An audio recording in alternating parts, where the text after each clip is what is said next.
¡No las mates! Para jugar a Zoser necesitamos una hoja de juego para cada jugador y 4 dados para cada grupo de jugadores. Es un juego que se puede jugar entre 2 y 5 jugadores. Nosotros en ocasiones hemos jugado con todo un aula, teniendo cada jugador su hoja de juego y utilizando el mismo lanzamiento de 4 dados para todo el mundo. Incluso si no tienes dados puedes utilizar alguna herramienta digital, como el propio buscador de Google tiene un lanzamiento de dados, o algunas otras plataformas. Para poder reutilizar la hoja una y otra vez, lo que hacemos es que la hoja de juego de cada jugador va metida dentro de una de estas funditas de plástico. De manera que ahora, en lugar de dibujar directamente sobre el papel, utilizando un rotulador Veleda, pueden dibujar encima y cuando terminen la partida pueden volver a borrarlo, de manera que la hoja sirve una y otra vez. De esa manera también podemos tener en la misma funda de plástico varios juegos distintos para poder jugar con ellos cuando nos haga falta. Nosotros lo utilizamos de esta manera en los campamentos de Divermates, pero es una herramienta muy válida para llevarlo a cualquier aula. ¿Y en qué consiste Zoser? ¿En qué consiste este juego? Pues en este juego lo que vamos a hacer es ir lanzando dados, con las combinaciones de esos dados tendremos un valor y eso nos permitirá añadir un bloque a una de las columnas de esta pirámide escalonada de Zoser. Nuestro objetivo va a ser rellenar la pirámide exactamente, pero vamos a ver que es mucho más difícil de lo que parece. De manera que es muy posible que en alguna columna nos falten bloques y en otra columna nos sobren bloques. Esos bloques que faltan o que sobran penalizarán y al final ganará el jugador que menos penalización tenga. Es decir, si alguien deja la pirámide totalmente perfecta tendrá un 0 de puntuación, un 0 de penalización en realidad, y será el ganador. Para empezar el juego, lo que tenemos que hacer es, en función del número de jugadores, como podéis ver en la hoja de juego, tachamos unos cuantos bloques.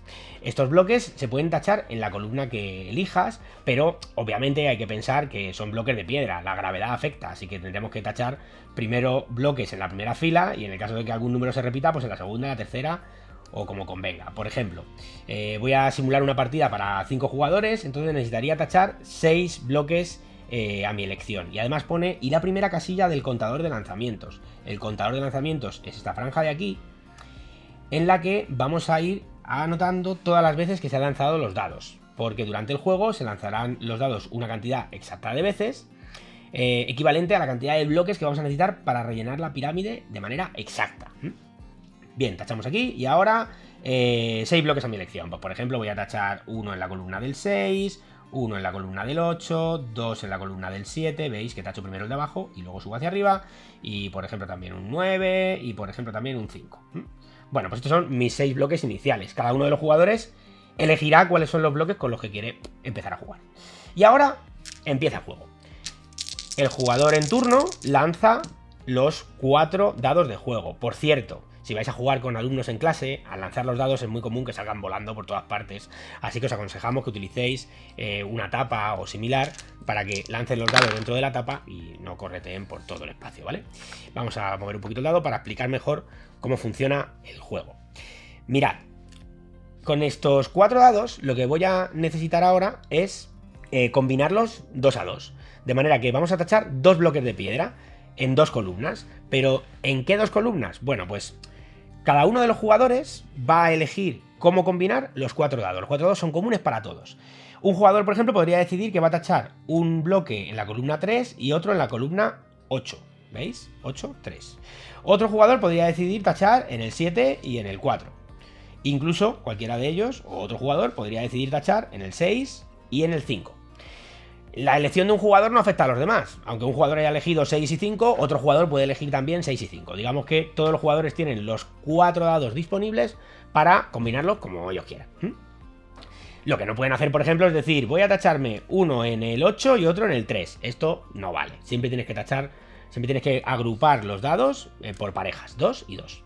Imaginad que, por ejemplo, yo he decidido que este va a ser mi jugada. Pues ahora añadiría un bloque en la columna 7, que vendría aquí, y un bloque en la columna 4, que vendría aquí.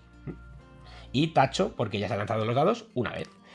El siguiente jugador lanzaría los dados.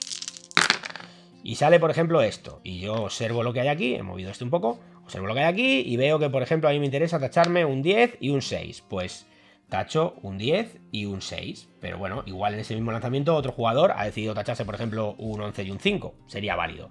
O un 7 y un 9. También sería válido. Perdón, que he girado el dado. Un 7 y un 9 también sería válido. Así, cada lanzamiento, cada jugador se tacha 2 bloques combinando los dados 2 a 2. Voy a hacer unos cuantos lanzamientos más para que veáis cómo funciona.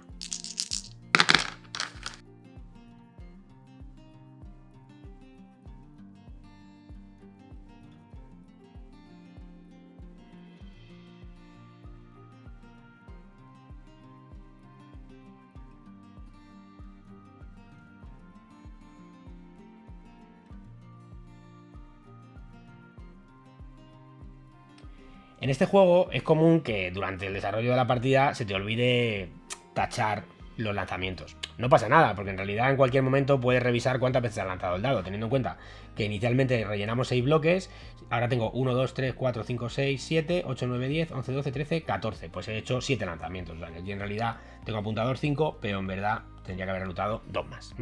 Es un problema común en este juego y, como os digo, no es grave. En cualquier momento puedes revisar cómo vas.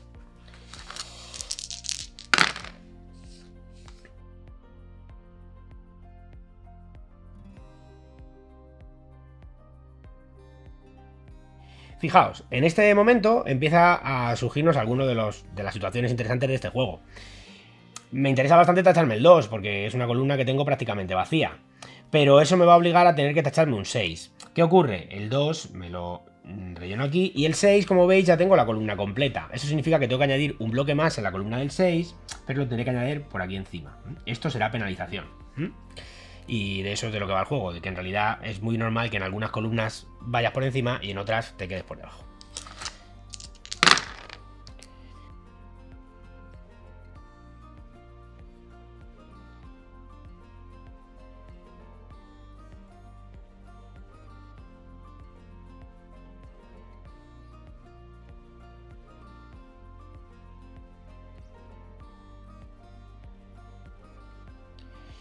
Bueno, esta sería la última tirada. Con esto ya me juego todo. Y como veis no me ha ido nada bien. Pero bueno, no pasa nada porque así nos sirve para explicaros cómo funciona el juego. Con este me tacharía un 5, con este me tacharía un 6. Relleno este bloque del 5 y añado un bloque más en el 6. Y ahora es cuando tendríamos que calcular la penalización final. Ver cuánto nos hemos desviado de la pirámide perfecta.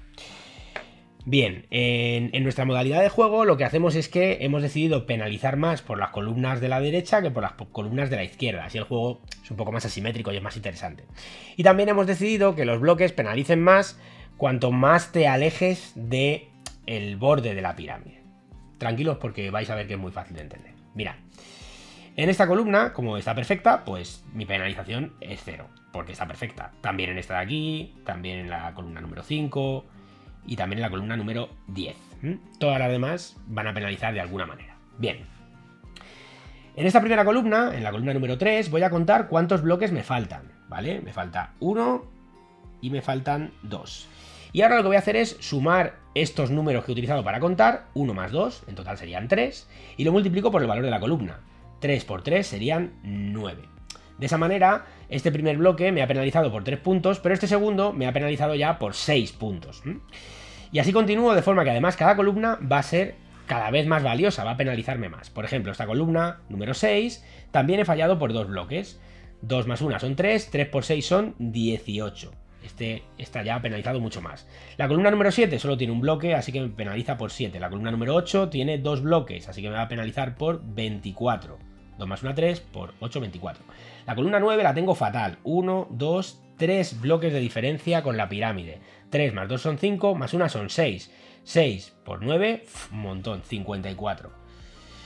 La 10 dijimos que estaba perfecta, la 11 solo tiene un bloque, que serían 11 puntos, y la 12 tiene solo un bloque, que serían 12 puntos. Habría que sumar todo esto, podemos hacerlo a mano o podemos hacerlo con calculadora. Por ejemplo, tendríamos este 9 más este 11 son 20, aquí tendríamos 30, que serían 50, con esto serían 104, con esto serían 111 y con esto serían 135, si no me equivoco, y esta sería mi penalización final.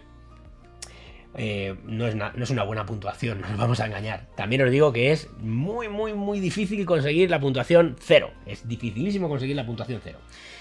Cuando juguéis, pues ya podéis ver que vuestra estrategia puede ser intentar completar primero las columnas de la derecha, que son las que más penalizan, y dejarte para el final, o para cuando puedas en realidad, las de la izquierda, ¿de acuerdo? Si queréis utilizar el juego con niños más pequeños, podéis utilizar un sistema de puntuación más básico. Es verdad que este sistema de puntuación, digamos, estándar que nosotros utilizamos es un poco difícil. La ventaja que tiene es que también los niños al calcular la puntuación, pues practican las tablas de multiplicar, por ejemplo. Pero si estáis con niños más pequeños, podéis simplemente contabilizar los puntos que han penalizado, los bloques que han penalizado en cada columna. De manera que esta primera columna penaliza por ninguno, 0. En esta solo tienen 2 bloques de diferencia, pues sería una penalización de 2, en esta tendría un 0, en esta tendría un 0, en esta tendría un 2, en esta tendría 1, 2, en esta 3, 0, 1 y 1. Solamente contar la cantidad de bloques que se han desplazado. Y entonces, pues, la penalización sería diferente. Incluso hay un término intermedio que sería que cada bloque penalice tanto como la columna a la que pertenece, pero sin esta idea de que los bloques que están más alejados puntúan, penalizan más, ¿no? De manera que este bloque penalizaría 12, este penalizaría 11 y estos 3 bloques, los 3 penalizarían 9 cada uno. Es otra manera de puntuar. También podemos variar las normas de juego en cuanto a los lanzamientos de los dados para hacer el juego más interesante. Nuestro consejo, si lo vais a usar en clase, es que en las primeras ocasiones utilicéis la versión más sencilla del juego. Pero esta versión que vamos a contar ahora puede ser interesante cuando ya los niños empiecen a aburrirse del juego, vamos a decir, normal. En esta versión utilizamos 5 dados y es el jugador que lanza los dados el que decide de esos 5 dados cuáles son los 4 dados que va a utilizar todo el mundo, el resto de jugadores. De forma que, por ejemplo, el jugador analiza lo que él necesita y decide que van a utilizarse solamente estos 4 y este otro dado morado lo saca fuera. Con estos 4 dados todo el mundo tendría que hacer sus 2 parejas para añadir sus 2 bloques a su pirámide. Cuando le toque jugar al jugador siguiente, será el jugador siguiente el que lanzará los dados, de manera que todos los jugadores, cuando sea su turno de lanzar dados, tendrán esa bonificación de poder elegir entre 5 dados cuáles son los 4 que se van a jugar. Si os fijáis, en la hoja de juego se ha establecido los turnos y la cantidad de lanzamientos que hay, de manera que si juegan 2 o 4 jugadores se comienza tachando 4 bloques y cada uno de los jugadores tendrá oportunidad de lanzar los dados la misma cantidad de veces, y si juegan 3 o 5 jugadores se tachan 6 bloques al inicio y cada uno de los jugadores tendrá la oportunidad de lanzar los dados la misma cantidad de veces, de manera que el juego es equilibrado. Bueno, esperamos que llevéis este juego a vuestras aulas, que lo probéis, que juguéis con vuestros alumnos, que paséis un buen rato mientras hacéis una actividad de matemáticas o que lo probéis en casa con vuestros chavales. Y que nos dejéis en los comentarios todas aquellas cosas que os han gustado o que pensáis que podamos mejorar de este juego, variantes, todo lo que se os ocurra. También podéis visitar nuestras redes sociales o nuestro blog, donde tenéis más información. De hecho, la hoja de juego la podéis descargar de nuestro blog, tenéis un enlace en los comentarios de este vídeo. Y no olvidéis suscribiros y dar a la campanita para que os avisemos de otras actividades matemáticas, juegos, origamis, juegos de magia muy chulos que podéis hacer para aprender matemáticas divirtiéndoos. ¡Hasta pronto!